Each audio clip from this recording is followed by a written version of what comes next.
వీక్షకులందరికీ నమస్కారం. 2026వ సంవత్సరం నూతన ఆంగ్ల సంవత్సరం ముందు మేషరాశి వారికి ఏ విధమైనటువంటి గ్రహగతులు ఉండబోతూ ఉన్నాయి అనేటువంటి విషయాన్ని ఈ వీడియో ద్వారా క్లుప్తంగా తెలుసుకునేటువంటి ప్రయత్నం చేద్దాం. రాజపూజ్య అవమానాలు, ఆదాయ వ్యయాలు ఈ ఇంగ్లీషు సంవత్సరానికి ఉండవు కాబట్టి అది ప్రేక్షకులు గమనించాలి. అలా ఎవరు చెప్తున్నా ఖండించాలి. ఎందుకంటే రాజపూజ్య అవమానాలు ఇవన్నీ కూడా ఉగాదికి మనం క్యాలిక్యులేట్ చేస్తాం కాబట్టి అత్యుత్సాహంతో ఈ ఆంగ్ల సంవత్సరానికి రాజపూజ్య అవమానాలు చెప్పేటువంటి వారిని మీరు ఖండించండి, అది నా సూచన. అలాగే ఈ మేషరాశి వారి యొక్క పరిస్థితిని కనుక గమనిస్తే ఈ సంవత్సరంలో దీర్ఘ సంచార గ్రహాలని మనం పరిశీలన చేస్తే ఈ సంవత్సరం ప్రారంభంలోనే కొన్ని పంచగ్రహ కూటములు, చతుర్గ్రహ కూటములు ఇలా చాలా ఏర్పడుతూ ఉన్నాయి. రాహుకేతువులు ఈ సంవత్సరం చివరి వరకు కూడా మేషరాశికి 11వ స్థానంలోనూ 5వ స్థానంలోనే ఉంటారు.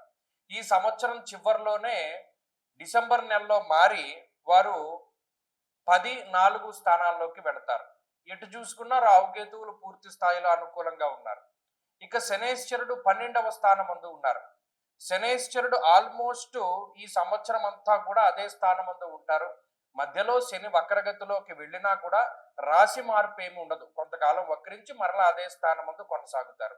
కాబట్టి 12వ స్థానమందు శనేశ్వరుడు ఫిక్స్డ్ గా ఉన్నారు. ఇక గురువు ఈ సంవత్సరంలో 2 సార్లు మారుతారు. ఒకటి జూన్ నెల 2వ తారీఖున మిథున రాశి నుండి కర్కాటకంలోకి మారుతారు.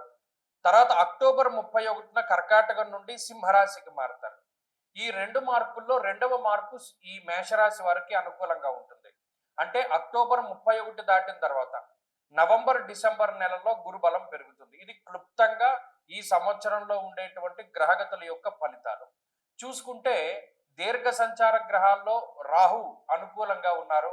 సంవత్సరం చివరిలో గురువు అనుకూలంగా ఉన్నారు. దీన్ని బట్టి మధ్యస్థమైనటువంటి ఫలితాన్ని మనం ఆశించవచ్చు.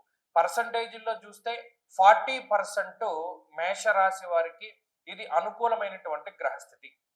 ఎందుకు 40% అంటే రాహు మాత్రమే బలం, చివరిలో గురు బలం వస్తుంది. చివరి 2 నెలలే కాబట్టి పెద్దది మనం కన్సిడర్ చేయట్లా. ఇక ఏలినాటి శని అనేటువంటిది ప్రభావాన్ని చూపించేటువంటి సంవత్సరం ఈ సంవత్సరము. ముఖ్యంగా ఏలినాటి శని వల్ల వచ్చేటువంటి ప్రభావాన్ని గనక గమనిస్తే మనహానిర్ మనక్లేశం కృష్యర్ భోజన పల్పసహ అన్నది శాస్త్రం.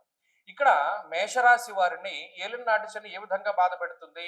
ఈ 2026 జనవరి దగ్గర నుండి డిసెంబర్ లోపు అనువుగా ఉండేటువంటి స్థానం నుండి మారుస్తాడు శనేశ్వరుడు. అంటే ఒక ఉద్యోగ పరంగా కానీ లేకపోతే వ్యాపార పరంగా కానీ ఇప్పటి వరకు ఒక స్థిరమైనటువంటి ప్రదేశంలో అమ్మయ్య ఇది మనకి బాగుంది, ఈ స్థానం మనకి అద్భుతంగా ఉంది అనుకునేటువంటి తరుణంలో ఆ ప్రాంతాన్ని వదిలిపెట్టి వేరే ప్రాంతానికి వెళ్ళేలా చేస్తారు. అలాగే మానహానిర్ మనక్లేశ, మీ యొక్క మంచి పేరుని దెబ్బతీసేటువంటి విధంగా ఏదో ఇతరులు ఏదైనా మీ మీద బురద జల్లడమో లేకపోతే మీ మీద దుష్ప్రచారం అధికంగా జరగడమో ఏదో ఒకటి మీ యొక్క మంచి పేరుని డ్యామేజ్ చేసేటువంటి విధంగా లేదా మీకున్నటువంటి బ్రాండింగ్ ఇమేజ్ని, మీ వ్యాపారానికి ఉన్నటువంటి బ్రాండింగ్ ఇమేజ్ని దెబ్బతీసేటువంటి విధంగా కుట్రలు ఎక్కువగా జరగడానికి అవకాశం ఉంటుంది. దాని ప్రకారంగా జాగ్రత్తలు తీసుకోవాలి. మానసికమైనటువంటి క్లేశాలన్నీ కూడా దీనివల్లే వస్తాయి. మనం ఈ పని తప్పు చేయలేదు కదా, మన మీద ఎందుకు నిందారోపణ వచ్చింది, లేదా మనం చాలా నిక్కచ్చిగా ఉన్నాం కదా అయినా మనకి ఎందుకు ఈ చెడ్డ పేరు వచ్చింది అనేటువంటి ఆలోచనలు ఎక్కువ అవుతాయి. అలాగే ఈ సంవత్సరం మొత్తం మీద కాలాన్ని అతిక్రమించి భోజనం చేయడము, సమయానుకూలంగా వేళకి తిండి వేళకి నిద్ర అనేటువంటిది శనేశ్వరుడు కల్పించడు. ఇది పని ఒత్తిడి మీద అయి ఉండొచ్చు, ప్రయాణాల వల్ల అయి ఉండొచ్చు, వేరే ఇతరత్ర కారణాలు ఏమైనా అయి ఉండొచ్చు. కానీ ఒక మెటబాలిజం అనేటువంటిది దెబ్బతింటుంది. అందువల్ల ఏమవుతుంది, శారీరకమైనటువంటి మార్పులు, బరువు పెరుగుతూ ఉండడం, తగ్గుతూ ఉండడం, నరాలకి సంబంధించినటువంటి సమస్యలు రావడం, ఎముకలకి సంబంధించినటువంటి సమస్యలు రావడం, ఇటువంటివి ఎక్కువగా ఇబ్బందులు కలుగుతూ ఉంటాయి. అలాగే సైక్రియాట్రిక్ ప్రాబ్లమ్స్ కూడా మేషరాశి వారిని అప్పుడప్పుడు వచ్చి ఇబ్బంది పెట్టి మరలా వెళ్ళిపోతూ ఉంటాయి. ఇది ఏలినాటి శని వల్ల వచ్చేటువంటి చాలా తీవ్రమైనటువంటి సమస్యల్లో ఒకటి.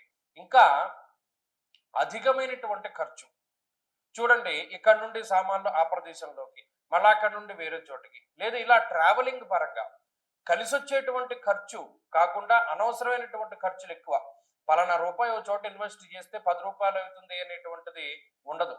ఈ 10 రూపాయలని మనం అనవసరంగా ఖర్చు పెడుతున్నాం అనే భావన వస్తూనే ఉంటుంది. కానీ ఖర్చు పెట్టవలసినటువంటి పరిస్థితులు ఉంటాయి. కాబట్టి ఇక్కడ ఇన్వెస్ట్మెంట్ ఏమి ఉండదు, అంతా ఖర్చే ఉంటుంది. వచ్చినటువంటి ఆదాయం వచ్చిన ఖర్చుకి సమానంగా సరిపోతూ ఉంటుంది. ఇది ఏలిన నాటి శని యొక్క సమగ్రమైనటువంటి స్వరూపం మేషరాశి వారికి. దీని నుండి ఎలా తప్పించుకోవాలి? ప్రధానంగా శివారాధన చేస్తూ ఉండడం, ప్రతి నెలలో ఆరుద్ర నక్షత్రం రోజున శివుడికి అభిషేకం చేసుకుంటూ ఉండడం, లేదు ప్రతి సోమవారం అభిషేకము, కుదరని వాళ్ళు నెలకోసారి ఆరుద్ర నక్షత్రము, ప్రతిరోజు పారాయణ చేసుకునేటువంటి వాళ్ళు శివాష్టోత్తర శతనామావళి స్తోత్రాన్ని పారాయణం చేస్తూ ఉండడం ఇత్యాదివి చేయడం ద్వారా ఈ తీవ్రతను తగ్గించుకోగలుగుతారు. లేదంటే ఇంకా కొంత ఓపిక ఉంది అనుకునేటువంటి వాళ్ళు శనేశ్వరునికి జపము, దానము, హోమము ఇటువంటివి చేసుకోవడం ద్వారా కూడా ఆయన యొక్క తీవ్రత తగ్గుతుంది. ఇక పాజిటివ్ ఫేజ్కి వస్తే రాహు యొక్క అనుకూలత చాలా ఎక్కువగా ఉన్నది. గోవా జిగజ సంఘానాం క్షీరార్నాది శుభోజనం అన్నారు. రాహు అటు 11వ స్థానంలో ఉన్నా, ఇటు 10వ స్థానంలో ఉన్నా, ఎటు చూసినా మీకు కలిసి వచ్చేటువంటి పరిస్థితులే. ఇందాక చెప్పాం శనేశ్వరుడు ఖర్చునిస్తారు, ఈ రాహు ఆ ఖర్చు నుండి కాపాడుతారు. అంటే ఖర్చుకు తగ్గ ఆదాయాన్ని ఇవ్వడంలో రాహు ఉపయోగపడతారు. కాబట్టి మీరు గమనించండి, ఆయన మీ నుండి ఏదైనా ఒకటి ఇబ్బందికరంగా తీసుకుపోతూ ఉంటే రాహు దాన్ని మరలా తిరిగి ఇస్తూ ఉంటారు. ఇది ఒక సందర్భంగా మీరు చూడొచ్చు. మహాభారతంలో ద్రౌపది వస్త్రాపహరణం జరుగుతూ ఉన్నప్పుడు ఆ రాక్షసులు లాగుతూ ఉంటారు చీరని, కానీ శ్రీకృష్ణ పరమాత్ముడు ఇస్తూ ఉంటాడు. పోయేది పోతూనే ఉంటుంది, వచ్చేది వస్తూనే ఉంటుంది. మధ్యలో వాళ్ళు భయపడకుండా కొంచెం మానసికంగా ఇబ్బంది పడినా స్థిరంగా ఉండగలుగుతారు. అది మేషరాశి వారి పరిస్థితి. కేవలం చూస్తూ ఉండడమే, ఇందులో మీరు చేసేదేమీ ఉండదు. కాబట్టి ఈ గ్రహస్థితి అటు సమాజంలో కొంచెం మంచి పొజిషన్లో నిలబెట్టడానికి అవకాశాన్ని ఇస్తుంది. అలాగే విదేశీయానానికి సంబంధించిన విషయాలు బాగున్నాయి. ఈ 2026లో విదేశాల్లో చదువుకోవడము, అక్కడ స్థిర నివాసం ఉండడం అనేటువంటి విషయాలు కొంత అవకాశాలు ఎక్కువగా ఉన్నాయి. అలాగే విదేశాలకి ఇప్పటికే వెళ్ళి అక్కడ ఇబ్బంది పడుతూ ఉండేటువంటి వాళ్ళు, వారికి కూడా కొంత ఈ ఇబ్బందిని తగ్గి ఈ రాహు కొంత అనుకూలతనిస్తారు. అలాగే ఉద్యోగపరమైనటువంటి అవకాశాలను ఇస్తాడు రాహు. ఉద్యోగంలో ఎదగడానికి, ఏదైనా మంచి స్థాయిని పొందడానికి ఎక్కువ అవకాశం ఉంటుంది. అలాగే ఈ గురు యొక్క బలం చివరి 2 నెలల్లోనే ఉంటుంది. అప్పటి వరకు తృతీయ చతుర్థ స్థానాల్లో గురుడు సంచారం చేస్తారు కాబట్టి గురుబలం ఉండదు. గురుబలం లేకపోవడం వల్ల అదృష్టం ఉండదు. ప్రతిదీ హార్డ్ వర్క్ మీదే ముందుకు వెళ్ళవలసినటువంటి పరిస్థితులు ఉంటాయి.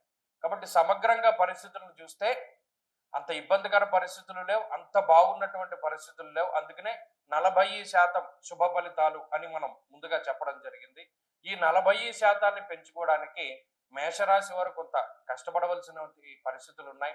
ఇందాక చెప్పినట్టు శనేశ్వరునికి సంబంధించి, అలాగే గురువారాలు చేస్తూ ఉండడం కానీ, దక్షిణామూర్తి స్తోత్రాన్ని ప్రతినిత్యం పారాయణ చేయడం కానీ, ఇటువంటివి చేస్తూ ఉన్నా కూడా ఈ బలాన్ని మనం పెంపొందించుకోవచ్చు. స్వస్తి.